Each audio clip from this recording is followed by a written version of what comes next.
Përshëndetje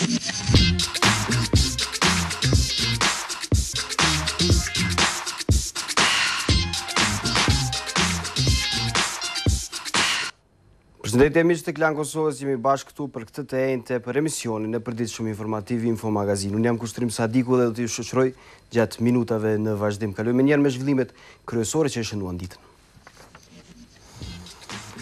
Shkrimtari Jusuf Buxhovi akuzon ministrin e Arsimit Rambuja se ka penguar një ligjërat të tillë në javën shkencore. Nga ana tjetër, ministri kundër përgjigjes se nuk ka dhënë asnjë urdhër dhe se nuk është parimi i tij të bëjë gjëra të tilla. Liderët e partive politike dhe shefat e misioneve ndërkombëtare në Kosovë u bën bashkë për të diskutuar rreth sistemit zgjedhor. Aty u fol për pikat dhe aty partitë politike nuk u shfaqen shumë në pajtim me njëra tjetrën. Ka nisur në tribunalin e Hagës gjykimi ndaj kriminalit serb të Bosnjës Ratko Mladić. Para gjykatës po kërkojnë drejtësi familjet e Srebrenicës, masakrës më të madhe të Evropës pas luftës së dytë botërore. Shkojmë me njerë me takimin e Komisionit Parlamentar për reformën zgjedhore. Në fakt, në këtë takim nuk morën pjesë vetëm anëtarët e Komisionit, por edhe liderët e partive politike e përfaqësues të korit diplomatik dhe institucioneve ndërkombëtare. Aty u diskutuan rreth çështjeve të cilat polemizojnë partitë më të mëdha politike, rreth problemeve kryesore të reformës zgjedhore, por megjithatë nuk u pa ndonjë pajtim mes partive politike. Shkojmë me kronikën e Kosovë Gjocit. Unë mbledh për herë të parë pasi mori mandatin shtesë. Komisioni ad hoc për reformën zgjedhore mbajti një takim, ku shumë prej anëtarëve të tij nuk ishin prezent. Ata u zavendësuan nga liderët e partive e përfaqësuesit ndërkombëtar në Kosovë. Takimi nuk u mbajt në asnjëherë nga sallat e Parlamentit të Kosovës, por në një restoran në Gërmi. Ai ishte i mbyllur për media, por pas tij u tha se u diskutuan pikat për të cilat nuk ka konsensus. Çështja e mos zgjedhjes apo mos arritjes deri te një solucion lidhur me sistemin zgjedhor, i cili sistem përfshin 4 elemente kryesore, dhe atë numrin e zonave, llojin e listave, prapë zgjedhor dhe mënyrën sistemin e shpërndarjes së ushtrisë në parlament. Pavarësisht diskutimeve, rezultate nuk pati. Mund t'ju them se nuk pat konsensus, sepse ndoshta nuk u insistua shumë në konsensus, pasi që disa prej subjekteve politike theksuan se në ndërkohë do të ketë konsultime brenda subjekteve politike. Mirë pa që ka është më rëndësi u tregu një gatishmëri që të bashkëpunohet në këtë drejtim. Tha se u këshilluan edhe nga ndërkombëtarët, të cilët paten kërkesa. Janë për një sistem më thjesht, do të thotë sistem zgjedhor të jetë më i thjesht, një lloj këshille, një lloj kërkese që ishte te tyre, për një sistem kredibël, i cili do të ofrojë atë që qytetarit të përcjohet vullneti i tij në parlament, do të thotë votat e tij të përcillen përmes sistemit zgjedhor në parlament. Pas kryetarit e komisionit Haki Demolli, të tjerët nuk u prononcuan. Gjithçka pritet të vendoset në takimet e ardhshme, që do të mbahen gjatë këtij muaji. Ndërkohë pjesë e takimit nuk ishte vetëvendosja.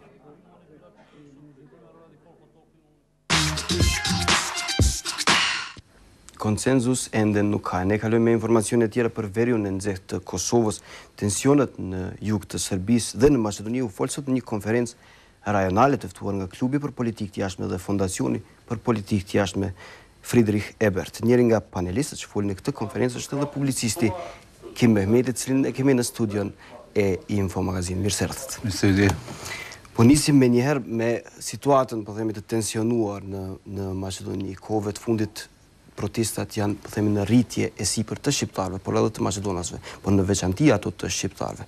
Kush qëndron prapa këtyre protestave, zoti Mehmeti, me që opinioni kosovar, po themi, është në huti lidhur me këta? Unë më shtroni tash një pyetje që është shumë e vështirë të përgjigjem, nga që unë nuk e di kush qëndron.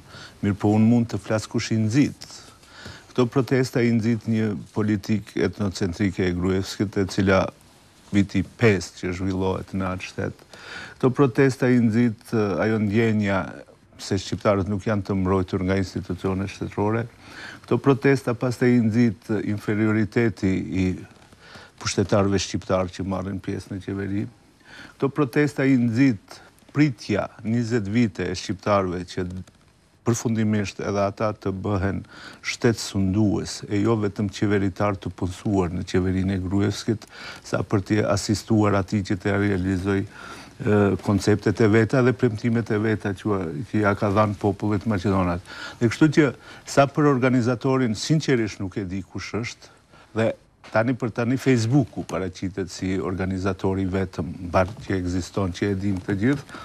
Mirë po, është ajo për të vlerësuar lartë se edhe si të tilla, pa ndonjë organizator të shpallur, ato protesta... Kur është pa organizator të shpallur, disi merret me rezerva dhe protesta, dhe gjithaj mesazhe që dërgohet në protestë. Mirë po, duhet merret edhe të nxirret edhe ana pozitive, edhe si të tilla, ato ishin mirë të organizuara. Do shta më mirë se sa kur i organizonin. Edhe unë pasi e marrë si të qenë atë se nuk ka ndonjë organizator zyrtar, e them shpesh që shqiptarët deri tani kanë organizuar vetëm 2 lloj protestash. Një, ato të iniciuara nga partia në pushtet, kur ka dësht të bëj kinse, diçka thot populli. Të dytat, ato që i ka organizuar në mënyrë të fshehur nëpërmjet organizatave të tyre kinse jo qeveritare, po partijake, që i kanë gjitha partitë tona shqiptare opozita për ta sulmuar partinë në pushtet, edhe mbase për mua këto janë të parat që nuk janë në duart të asnjë partie. Tani në duart të ku janë, unë nuk e di. A është më mirë, a është më keq, nuk e di. Mirë po edhe janë protestat e para që e treguan adresën e revoltës së vetë. Do me thënë, ndaj institucioneve dhe ndaj përfaqësuesve shqiptarë në qeveri. Që fletë se mbase janë të sinqerta. Mbase në pjesën dominante shprehin një revolt të akumuluar me vite në Maqedoni. Nëse nuk janë gjithë po dihet, po them se nuk janë të organizuar nga partitë politike, është një blef i shpërfaqur, po them nga qytetarët e Maqedonisë, sidomos pas rastit fundit të Smilkovsit dhe arrestimeve të shqiptarëve dhe atij atribuimi, po them, të çuditshëm nga Ministria e Brendshme që ja u bëri shqiptarëve. Nga ana tjetër, shihet se me këto protesta me një farë forme, nëse mund ta konstatojmë, kemi një delegjitimim të partive politike shqiptare, me që të 2 partitë më të mëdha politike shqiptare kanë dalë kundër asaj proteste. Dhe askush nuk i ka dëgjuar ato. Njerëzit vetëm sa janë mbledhur më shumë për të dalë në ato proteste. Po, unë them që shqiptarëve u ndodh thuajse çdo 10 vite të delegjitimojnë partitë që i kanë. Kështu ato në periudhën prej vitit 90 deri 2001 pritën, edhe ndodhi 2001-sha, kur shqiptarët nisoj i delegitimuan gjitha partitë e më përshme, edhe i dhanë legitimitet kësaj tërës që erdhi, që doli kryesisht nga radhët e UÇK-s, e ish UÇK-s. Më ngjan shumë në atë delegjitimim, nuk dua të them se nuk barazoj me luftën, atëherë kishte konflikt. Mirë po delegjitimimi ndodh në mënyrë të njëjtë. Për ata që kanë vesh dhe që kanë sy të shohin, porosia ishte e qartë, që ata njësoj të pak kënaqur janë edhe nga përfaqësuesit e tyre partijak. Do me thënë, mirë po, mbetet dilema se çfarë pas kësaj, ku është alternativa.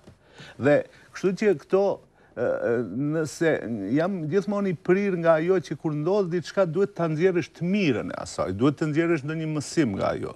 Nëse partitë shqiptare nxjerrin mësim nga kjo, që ma nuk mund të gënjejnë atë popull, që nuk mund të jetojnë nga grazhdi i popullit, atë të flenë në shtratin e Gruevskit, nëse këtë e kuptojnë, ato kanë kohë të korrigjohen, edhe kanë kohë të ndërmarrin diçka që mos jetë ashtu.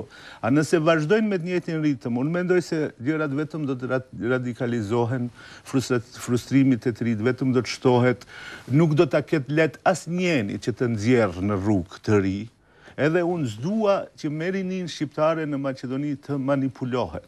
Nuk dua, sepse ajo është vlera jonë që kemi. Mirë po, unë dua një rini të guximshme, që t'ju thot partive shqiptare që ne ma nuk lejon talleni me ne. Andaj, unë edhe sot e përmenda në këtë konferencën që unë bajtë, thash që kjo nuk është ajo pranverë që ju e qujtët aq let nga disa qarqe në Prishtinë në Tiranë, apo nga ata që insistojnë partitë politike shqiptare tash duhet t'i veshin diçka tjetër, duhet çdo herë ata nëse nuk janë në vinin e tyre ti je i manipuluar. Nuk është kjo as pranverë arabe, as pranverë e këtill. Kjo është pranvera e rinisë shqiptare në Shkup. Edhe ajo rinisë shqiptare... pranvera e rinisë shqiptare në Shkup me sloganet tilla fetare. Shini, rinia shqiptare në Shkup është prodhim i një gjenerate e cila në komunizmin jetonte në përfshatra ku mundshte të hapish medrese po jo shkollë të mesme. Rinia shqiptare e Shkupit dhe e Maqedonisë është një rini e cila tanë kohën është kultivuar me një politikë religjioze. Partitë politike shqiptare kërkojshin ndihmë nga religioni e jo rinia shqiptare. Ju mos harroni se gjitha partitë tona që i kemi atje, më shumë banin kujdes se cilën relacion do e kenë me bashkësinë fetare islame, se sa me shoqatat kulturore, se sa me shkrimtarët, se sa me intelektualet. Edhe, pastaj e keni këtë, kujt i drejtohet rinia shqiptare, përpos Allahut, kur nuk ka adres të institucione shtetërore, nuk ka adres të partitë politike, sepse nuk ju beson. Edhe normalisht, ajo rini shqiptare kërkon. Mirë po një garantoj që rinia shqiptare në Maqedoni... Nuk i adresuan as Prishtinës, as Tiranës. Po nuk ju adresuan se kanë vlerësuar ata se çfarë ndihme mund t'ju vej këtu. Vetëm mund t'ju vej ai slogani që na e thon çdo ditë. Jeni tolerant, keni durim. Vetëm këtu a thon Prishtina dhe Tirana zyrtare. Pastaj, askush le mos brengoset se rinia shqiptare e Maqedonisë e ka kuptuar se atyre nuk u është rrezikuar religioni, po u është rrezikuar shqiptaria. Ata e din se bile qarqet maqedonase që e urrejnë islamin, e urrejnë shkaku pse shqiptarët janë musliman, e jo shkaku pse muslimanët janë shqiptarë. Këtë mund të dëshmoj shumë lehtë. Ata janë shumë tolerant ndaj muslimanëve tjerë që nuk janë shqiptarë në Maqedoni, janë shumë jo tolerant ndaj neve shqiptarëve. Kështu që, andaj shqiptarët e Maqedonisë, rinia shqiptare jeni të bindur që e ka kuptuar se madhorja që kanë shqiptarët, ajo është ylberi shumë religjios. Edhe ata din se përkatësia atyre religjioze mund të mbështillet vetëm me flamurin me shqiponjën dy krerëshe. Mirë po. Nuk duhet të iritohet ajo rini të ndjehet inferiore pse është islame.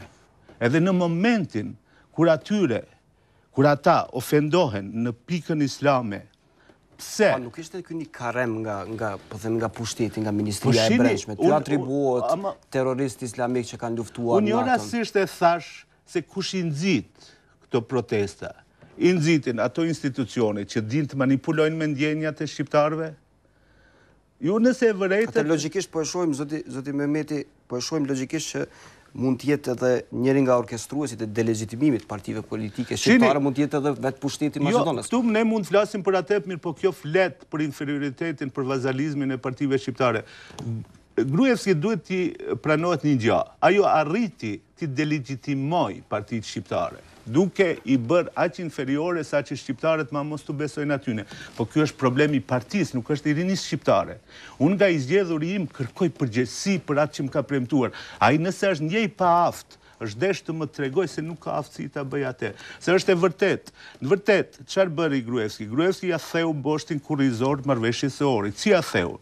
Në 2006 morri në qeveri partinë që s'kishte legitimitetin e popullit. Mirë po atëherë dolën kryesuesit e PDSH-s e na thanë që ajo është vlerë demokratike, që Gruevski duhet vendos me cilën të bëjë ortak, cilën ortak të bëjë shqiptar. Edhe po që se nuk e kanë fituar realisht. Ndër të tjerët edhe unë thoja nuk mundet ashtu. Kur kemi parti etnike, atëherë unë si shqiptar do vendos kush do të më përfaqësoj në qeveri. Mirë po, legitimiteti të më përfaqësosh nuk do të thotë se mund atë legitimitet ta përdorish me cilën do. Nuk mund ta përdorish me struktura që janë antishqiptare. Edhe këtu përzihen gjanat, këtu vinë ato paqartësit që edhe mu disa më pyesin, thonë, po shqitjo, ti ishe pro BDI-s. Po, unë kam qenë edhe mburrem që kam qenë. Kam qenë duke menduar se kjo parti e din si përdoret thjesht 30% në një shtet, që s'mund të tallet ndonjëri me ty, dhe që s'mund ti bësh vazal ndonjëri që është më i dobët se ti. Unë mund matematikisht ta dëshmoj se sikur partitë shqiptare të kenë vizion, të prodhojnë politika, a mos vrapojnë bas politikave të Gruevskit, aty krejt situata do t'jetë ndryshe.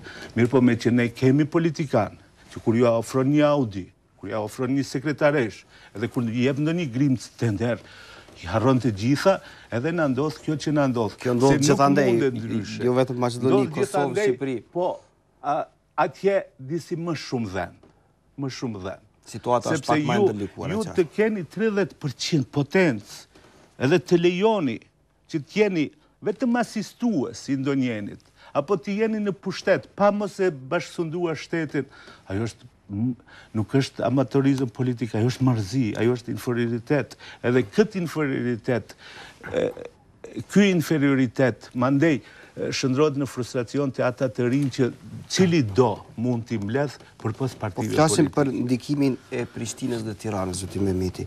Në vitet e 90-ta me partinë e parë shqiptare, e cila realisht participonte në qeveri, Partinë për Prosperitet Demokratik, shpesh ka pas, po themi, element të rëndësishëm të asaj partije, të cilët janë ankuar realisht për ndikimin e Prishtinës ose ndikimin e Tiranës, në mënyrë se si kanë interferuar në çështjet e shqiptarëve të Maqedonisë. Ka pas në atë kohë. Po themi e dini fort mirë se cilët kanë qenë ata element.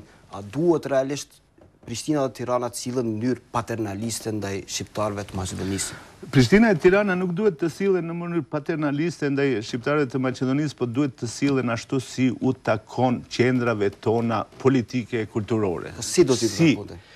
Nuk mundemi ne shqiptarët çdo kund ku jemi të prodhojmë sultan partit tona edhe politikat tona. Ka një pjesë në një rrafsh ku ne duhet kemi koordinim politik. Nuk mundemi ne tash të funksionojmë si principatat e shekullit të 19. Çdo pjesë shqiptare politikën e vet, për disa çështje që nuk janë as anti-evropiane, nuk janë as antiprendimore, nuk janë as anti-NATO-s, nuk kanë lidhje me këtë. Askush sot nuk mund shqiptarëve t'ju andaloj që të kenë një qëndrim parimor ndaj interesit të tyre të përbashkët, që ekziston një interes i përbashkët. Cili është ai interes i përbashkët i shqiptarëve të Ballkanit? Që ne mund të asistojmë në krijimin e 5 shteteve, mirë po jo si monedhë me të cilën ndonjëri do të përfitojë, sepse ju mos harroni. Serbia të gjitha i përfitoi shkaku i një loje të tyre destruktive, mirë po nga këndvështrimi i tyre e mrekullueshme, që ajo ende i mban në kontrollën e vet 3 shtete të Ballkanit, Maqedoninë, Kosovën dhe Bosnjën. Sa herë që don brenda i trazon. Edhe nëse është kështu, atëherë ku është politika, një politikë mbar shqiptare që thotë zotëri, ne këtë nuk e pranojmë, sepse nëse ka dikush në këtë Ballkan që shumë shtrejt e paguën paqen e këtij Ballkanit janë shqiptarët. E paguën në atë mënyrë që kanë pranuar të jetojnë në 5 shtete të Ballkanit. Nuk mund të kërkohet më shumë se kaq. Çdo kërkesë më shumë se kaq ne duhet të themi jo. Më shumë se kaq nuk mundet. Nuk mund të mbajmë mbi shpinë. Neve na është ngarkuar një peshë e madhe. Të ruajmë stabilitetin e Maqedonisë, stabilitetin e Serbisë, stabilitetin e Kosovës dhe stabilitetin e Shqipërisë. Dhe nëse e keni ju këtë peshë, ju duhet të kërkoni edhe kundërçmimin për këtë. Kundërçmimi është ky, që ne zotëri duam një garancë që nuk do ndodh kjo që ndodh në Maqedoni. A dini ju çfarë ndodh në Maqedoni? Në Maqedoni ndodh një ndarje e heshtur e territoreve. Xhepat ku janë shqiptarët pakit, çdo gjë bëhet që të zhbrazen. Çfarë ndodh në luginën e Preshevës? Në Medvegjë ju mas keni shqiptar. Do me thënë, shtetet tjera ngushtojnë hapësirën shqiptare, a nga ne kërkohet që kujdes, stabiliteti duhet të ruhet. Nëse këtë stabilitet ne duhet të ruajmë me atë që Manastiri të mbetet pa shqiptar, që Shkupi të mbetet pa shqiptar, që Medvegjja të mbetet pa shqiptar, që edhe Bujanoci prej ditës ditë mbetet pa shqiptar. Çmimi është shumë i lartë. Atë le të ulemi, le ta ndajmë një herë mirë këtë territor dhe mos vetë gënjehemi kështu as ne shqiptarët as të tjerët. Sepse nuk mundet unë kem garanti vetëm për stabilitetin e Maqedonisë, ai tjetri të zhvilloj lojën e vet etnike, se kjo ndodh. Nga ne në Maqedoni çfarë kërkohet nga ne shqiptarët? Që të kujdesemi për stabilitetin, mos ta destabilizojmë atë shtet. Mirë po nga ana tjetër, çarqe politike maqedonase çfarë bëjnë? Domethënë bëjnë zhbrazje etnike të heshtur, bëjnë projekte vetëm për maqedonasit. Edhe ne duhet tashti të presëm që të takojmë në Bruksel edhe themi që erdhëm këtu tashti hajde do të kënaqemi. Si do të shkojmë në Bruksel? Me 20 politika? Kjo është. A ndoshta, po po themi, do të shohim në vazhdim gjatë kësaj të premte se çfarë do të jetë realisht, apo a do të ketë protestë, po themi, masive si herëve të kaluar. A ka gjasë, zoti Mehmeti, sipas mendimit juaj, që del një rrymë politike nga kjo, po themi? Unë mendoj se shqiptarët e Maqedonisë u lodhen duke prishur një parti e duke ndrequr tjetrën. Asaj thonë, nga e zhbrasta, fut në thesin pa fund. Gjithmonë e kam thënë, nga që edhe jam thirrur që si njeri që eventualisht duhet të angazhohet politikisht, edhe pse atë nuk e kam ndërmend, se kam pas ndërmend kur asgjë e kam thënë që shqiptarëve nuk u duhet parti e re, u duhet koncepti qartë, thonë qartë çfarë Maqedonia ata duan. Maqedonët e ka thënë, një pjesë e tyre, apo kjo garnitura aktuale, që ne duhem kemi pronartë të shtetit. Ky shtet duhet ta ketë shenjose, Kryqin ortodoks, Cirilicën, edhe një pëlqeft ju pëlqen, mos ju pëlqeft gjeni zgjidhje. Ne shqiptarët ende s'kemi thënë kur gjë. Këtë mund ta dëshmojnë. Te shqiptarët ka pas ide federalizimi. Këtu është problemi, që ke ide federalizimi. E ke idenë e Ali Ahmetit për bashkim vllazërim. E ke idenë tashti për një federalizim, po mos jetë federalizim, po të jetë diçka tjetër. Ne do me thënë, kemi pak probleme edhe me vetveten, andaj unë nuk jam i prirë shumë të flasë çfarë na bëjnë tjerët, çfarë bëjmë ne. Dhe ne nuk e definuam, cili është interesi ynë. Edhe unë mendoj se shqiptarët kanë ardhur në shkallën kur nuk u duhet partia e re politike, po duhet qartë e shqip thonë, ky shtet duhet të ndërtohet mbi baza dy etnike, se i harxoj gjitha mundësitë e mapashme që të jetë një shtet qytetar është azam të barabartë, një shtet mandej i një demokracie konsensuale, sipas Badinterit. Do me thënë, ka ardhur kjo, e këtë ne shqiptarët nuk e themi, prapë vazhdojmë. Ali Ahmeti vazhdon me bashkim vllazimin e vet, po dëshoj asaj që është në opozitë, ka një nacionalizëm të theksuar, ditën kur ulet në qeveri, ajo bëhet parti e moderuar, sa që ja u kanë. Edhe unë shpesh, këto ditë bile ndëgjova një deklaratë të një përfaqësuesi shqiptar qeveritar, se Maqedonia mund të jetë shembull se si dhe me ndërtohet shteti multietnik. Mund të jetë asi shembull, mirë po vetëm nëse i merr parasysh se si bashkëpunojnë elitat pushtetare. Ato bashkim vllazimit e ata është maksimal. Do me thënë, ato bile bashkëpunojnë më mirë se sa në shtetet një etnike. As në shtetet një etnike nuk merren vesh aq mirë si Ali Ahmeti e Gruevski, sepse edhe aty partit kundërshtojnë më shumë se sa këta. Edhe tashti shqiptarët të futër në këtë hutesë. Gjithsesi se janë edhe letë të manipulueshëm, unë këtë ja u them, edhe mu këtu më dhimbset rinia shqiptare, sepse ajo gjithnjë më pak ka adresë të saktë ku mund ta drejtoj ankesën e vet, e gjithnjë më shumë i mbetet vetëm Allahu ku duhet të kërkoj, ku edhe kërkesat politike duhet t'ia drejtoj atij, sepse i humbi adresat që i kishte. Ne shpresojmë të ketë realisht adresa dhe ato adresa realisht të dalin në sipërfaqe. Do e gjejnë, të rritë e kanë një të mirë, gjithmonë e gjejnë, çdo kohë e lind herojin e vet, e gjejnë. Do të shohim, koha do ta dëshmojë. Zoti Mehmeti, faleminderit shumë që ishit pjesë e Infomagazinit sotëm. Kalojmë ne me një informacion tjetër, ka nisur java e shkencës në Kosovë, por ka nisur në një mënyrë jo fort mirë.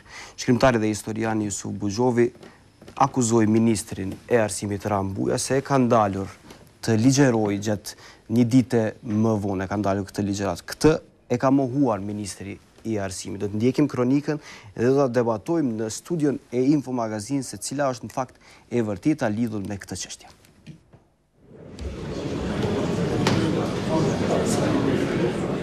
Java e shkencës nisi si mos më keq. Vëmendjen kryesore në ceremoninë e hapjes së saj e marrën akuzat e kundër akuzat mes historianit Jusuf Buzhovi dhe ministrit të arsimit Rambuja. Kjo për shkak se Buzhovi do duhej të ishte pjesë e kësaj konference, por pjesëmarrja e tij me një kumtesë në ditën e dytë të javës së shkencës u anulua në momentet e fundit, dhe atë përmes një emaili në të cilin thuhet: "Me keqardhje më duhet ju informoj se jam i detyruar të anuloj marrëveshjen tonë lidhur me ligjëratën tuaj të paraparë për datën 17 në Bibliotekën Kombëtare dhe Universitare të Kosovës. Kërkoj ndjesë për këtë jo korrektësi."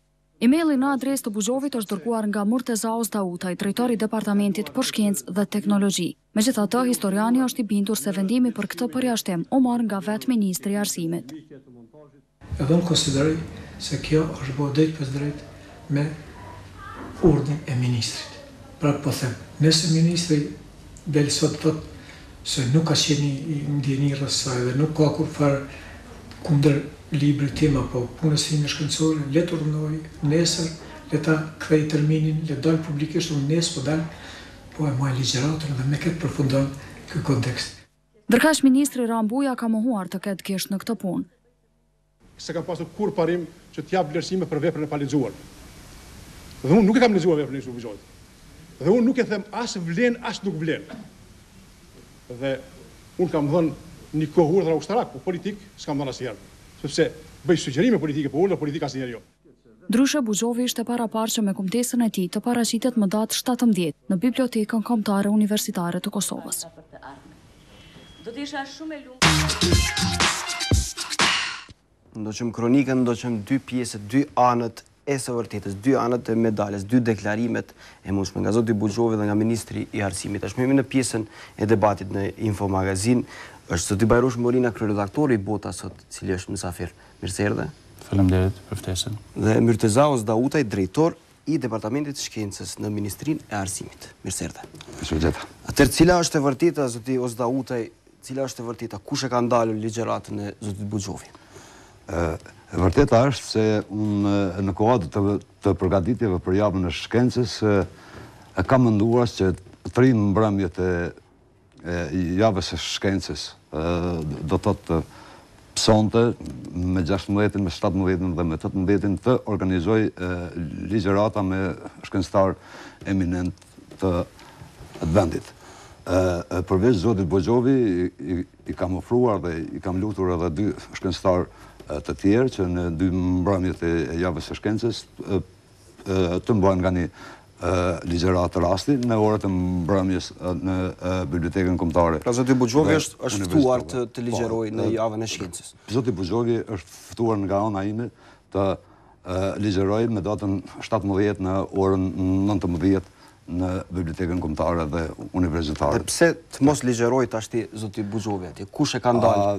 Nuk e kanë ndalur askush ligjëratën e zotit Buxhovi. Unë dje ose pardje e kam njoftuar zotin Buxhovi se ligjërata nuk mund të mbahet, nuk i kam cekur arsyet e duara, por unë e shfrytëzoj rastin që para jush dhe para opinionit dhe shikuesve tuaj të aseroj se anulimi i ligjëratës zotit Buxhovi është bërë për shkaqe thjesht teknike.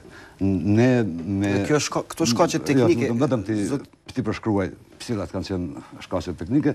Ne me zyrtarët e mashtit kemi komunikuar me pjesëmarrësit e konferencës, të cilët kanë qenë rreth që janë lajmëruar në konferencë rreth 315 pjesëmarrës. I kemi njoftuar dhe i kemi lutur që të na konfirmojnë pjesëmarrjen e tyre në seancat e konferencës, në mënyrë që ti dim aspektet organizative, do të thotë sa njerëz do t'i kemi ditën e parë, sa njerëz do t'i kemi ditën e dytë.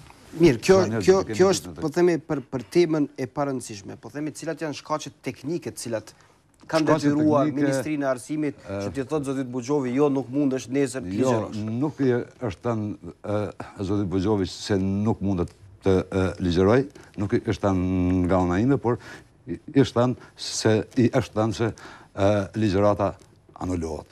Anulohet, ajo është jo. Nuk është po.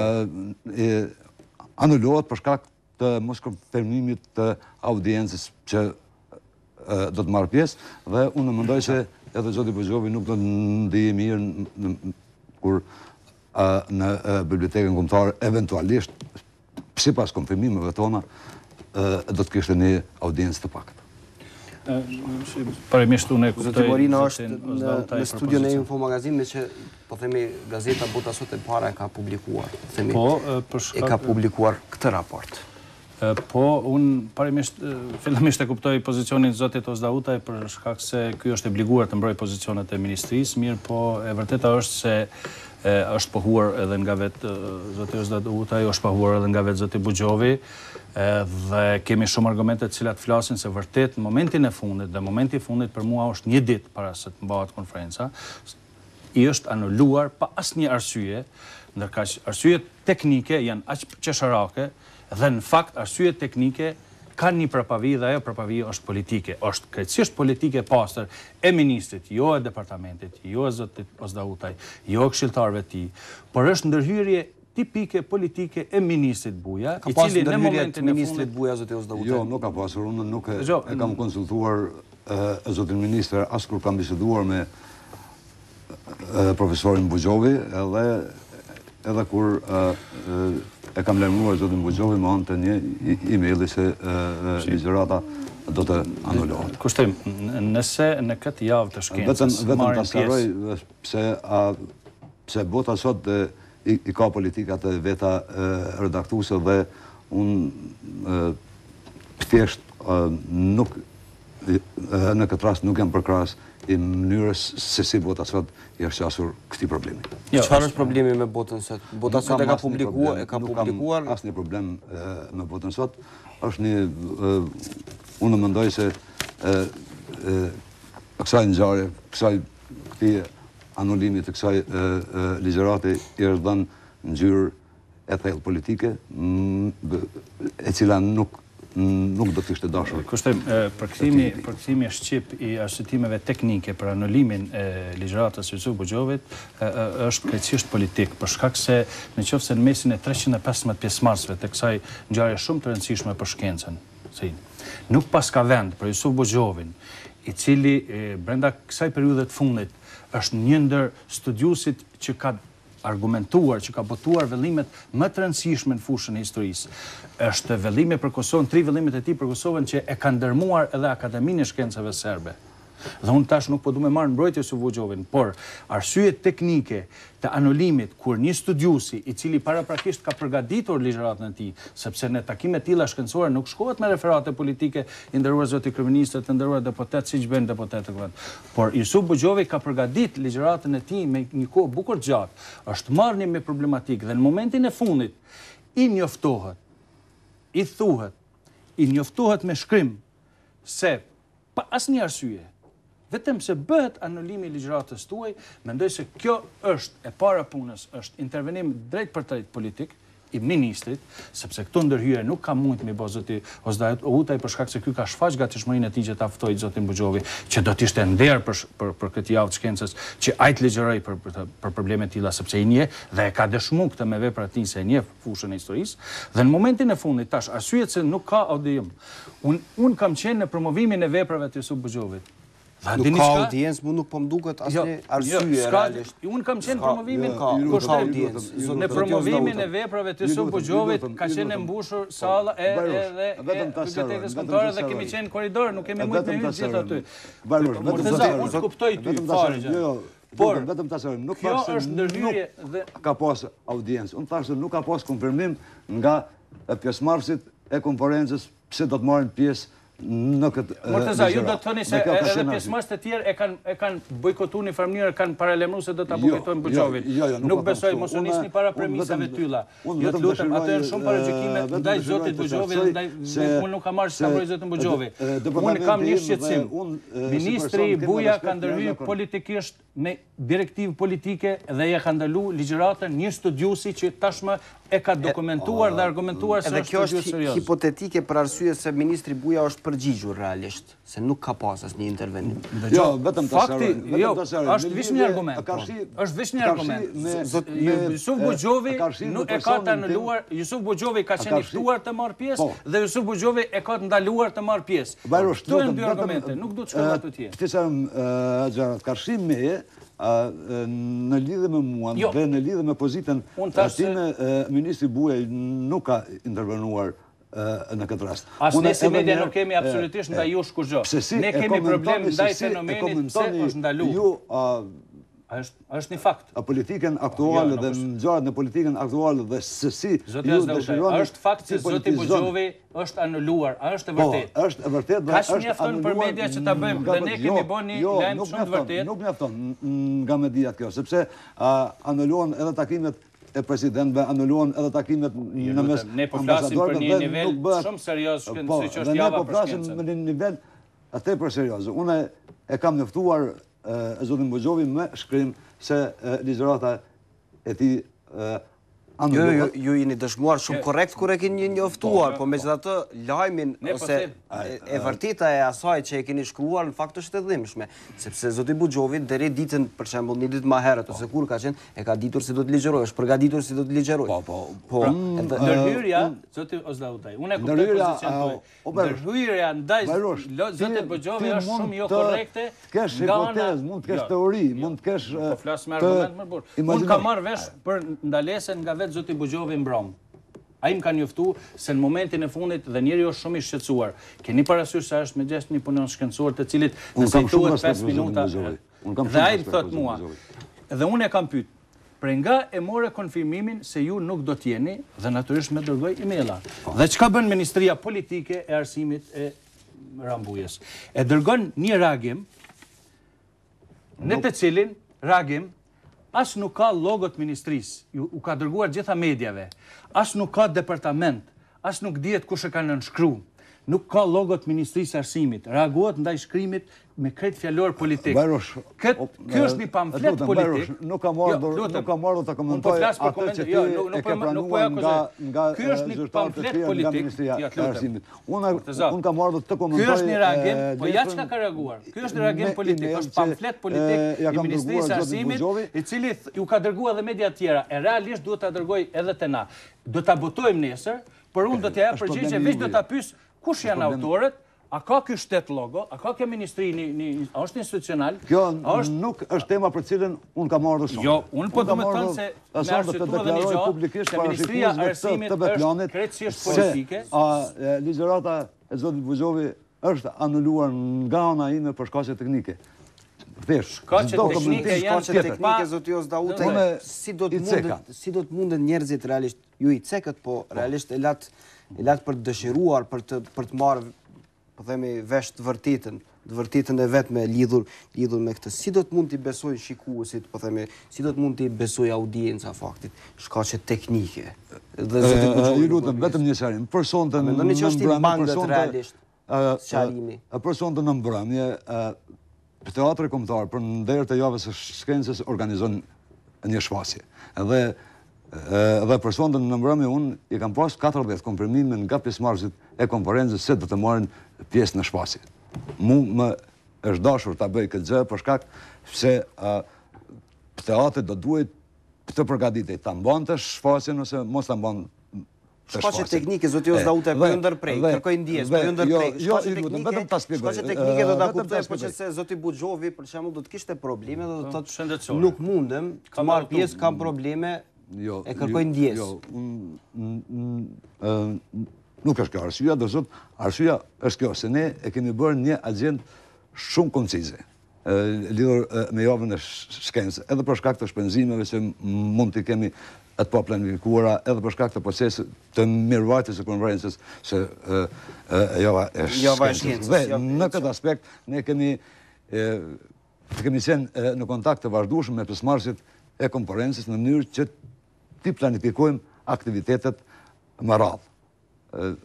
Ato që vinë më radhë. Do thotë, unë e thash edhe një herë se nga ana ime është ftuar zoti Buxhovi për nesër në mbrëmje, me datën. Po, për nesër mbrëmje është ftuar dhe është dërguar email që nuk do të merr pjesë. Po, është dërguar është anulluar, anullimi do të thotë. Anullimi do të Ka dy fakte. Fakti i parë është se është ftu zoti Buxhovi dhe fakti i dytë është anulluar. Por arsyetimet për këtë anulim janë krejtësisht politike. Ju lutem, Ministri Buja mund të thotë gjithçka. Unë kam argumente sepse njeriu është larguar në momentin e fundit nga java e shkencës, një nga ngjarjet më të rëndësishme për shkencën në Kosovë, dhe në mesin e 315 pjesëmarrësve nuk pas ka vend për një studius i cili nuk është problemi se nuk ka pasur vend për zotin Buxhovi. Mirë, po marrim probleme teknike.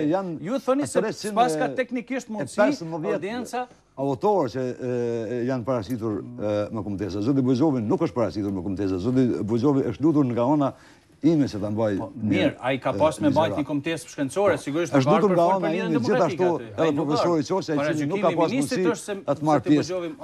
Ky është po kjo është konstatimi im shumë e fakt. Po, se si mendoni ju, është problem. Po unë kam argument, unë kam fakt. Fakti është sepse zoti Buxhovi në momentin e fundit një studius serioz, të cilin jo ministria, Jo, zoti ministër, po askush nuk mund t'ja mohoj, dhe leqës mund t'ja mohoj.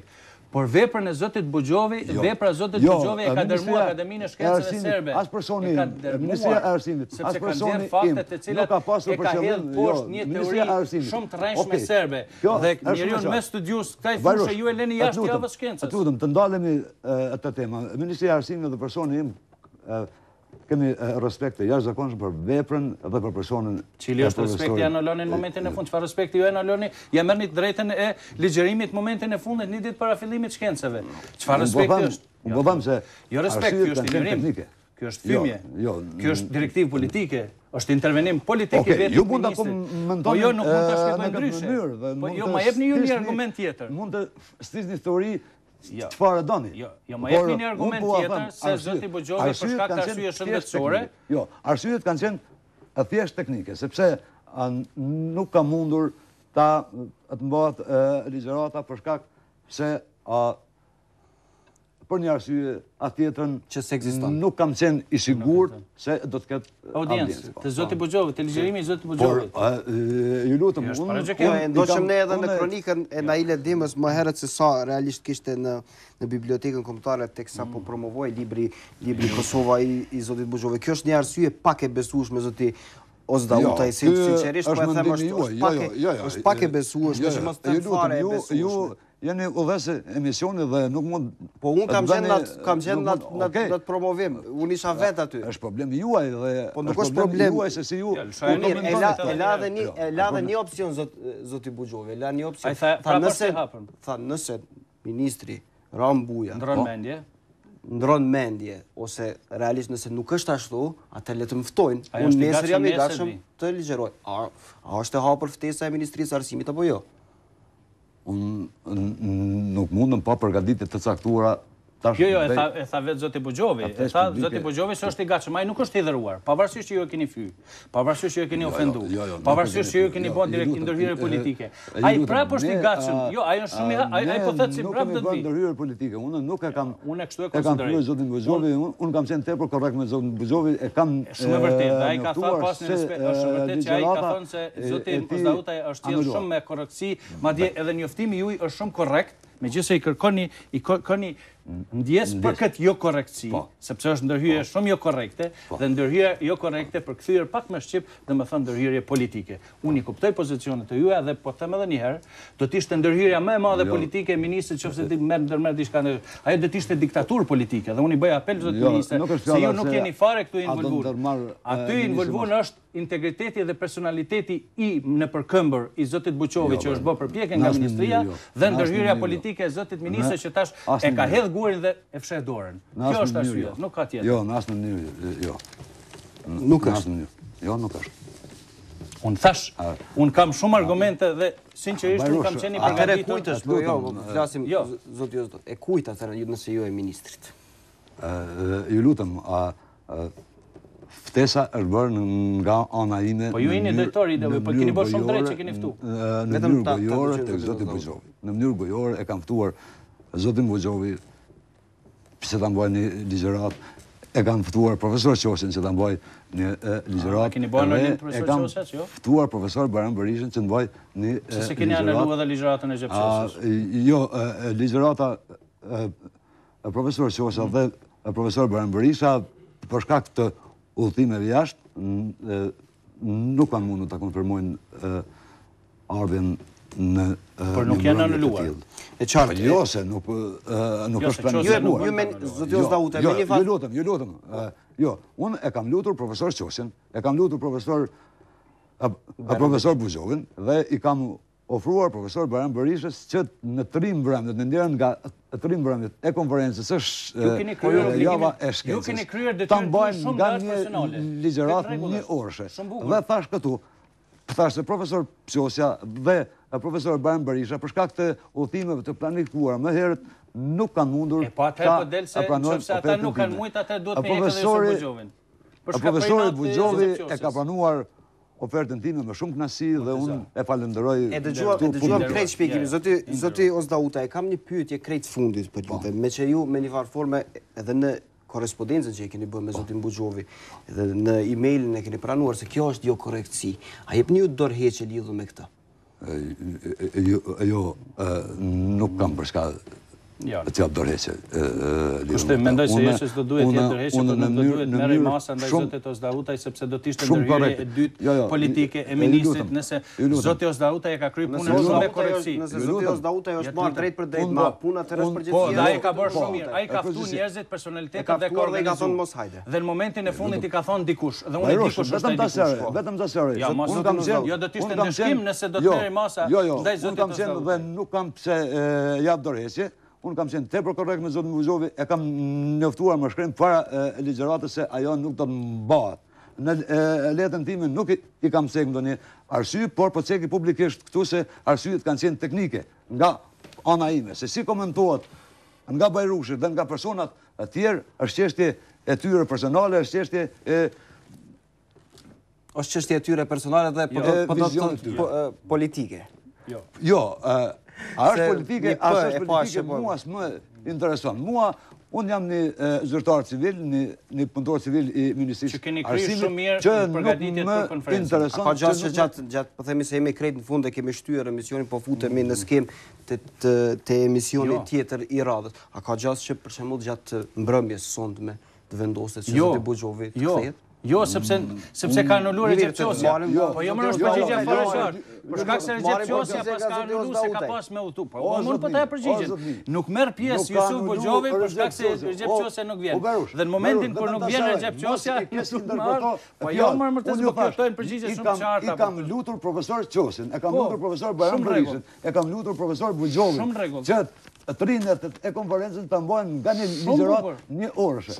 Profesor Qosja dhe profesor Bajram Berisha që në fillim më kanë thënë se nuk mund ta mbajnë për shkak se në momentin kur është informuar ministri Buja se ata dy nuk do të marrin pjesë, ai jep një urdhër të pashkruar hiçme edhe Jusuf Buxhovin. Po jo, po nuk ka tjetër në temër, kjo është shumë e vërtetë. Se nuk është etike dhe nuk i përket etikës gazetareske. Jo, në kes interpretim të tillë, a do të ketë padi për botën sot? Nëse atëherë. Jo, nga ana ime nuk do të ketë padi për botën. Nga Ministria e Arsimit. Është çështje e botës sot se si... Se përfaqëson ju Ministrinë e Arsimit. Ja, çfarë padia ka dhënë Ministria e Arsimit? Shihni këtë pamflet. Kjo është padia e Ministrisë së Arsimit që dërgon mediave. A shihni, a shkruan dikun, a është loga e Ministrisë së Arsimit këtu? Po e potencuam atë zoti. Po kjo është, po çfarë, po nuk kanë fakte. Ata nuk kanë pas guxim ta çojnë as reagimin në mënyrë zyrtare. Bile me logot të Ministrisë. Zoti Morina, zoti Osdautaj, faleminderit që ishit në studion e Info Magazin për të qartësuar diçka që realisht nuk u qartësua fare. Prezenca dhe ligjerata... Unë mendoj se i qartësova shumë mirë. Ligjerata e zotit Buxhovi gjatë ditës... Mua nuk më interesojnë pikpamjet politike që eventualisht mund të ketë ministri edhe zoti Buxhovi për njëri tjetrin. Unë jam një shërbys civil që e kam kryer detyrën time dhe me kohë zotin Buxhovi e kam njoftuar. Mbyllim këtu edicionin e sotëm të Info Magazin, edicionin e ditës së mërkurë të Info Magazin me një gjë shumë të paqartë. Zoti Buxhovi nesër nuk do të mbajë ligjëratë edhe pse ju premtua një gjë e tillë. Ne takohemi nesër këtu në Klan Kosova në terminin tonë të zakonshëm. Deri atëherë, mirëmbëjtje.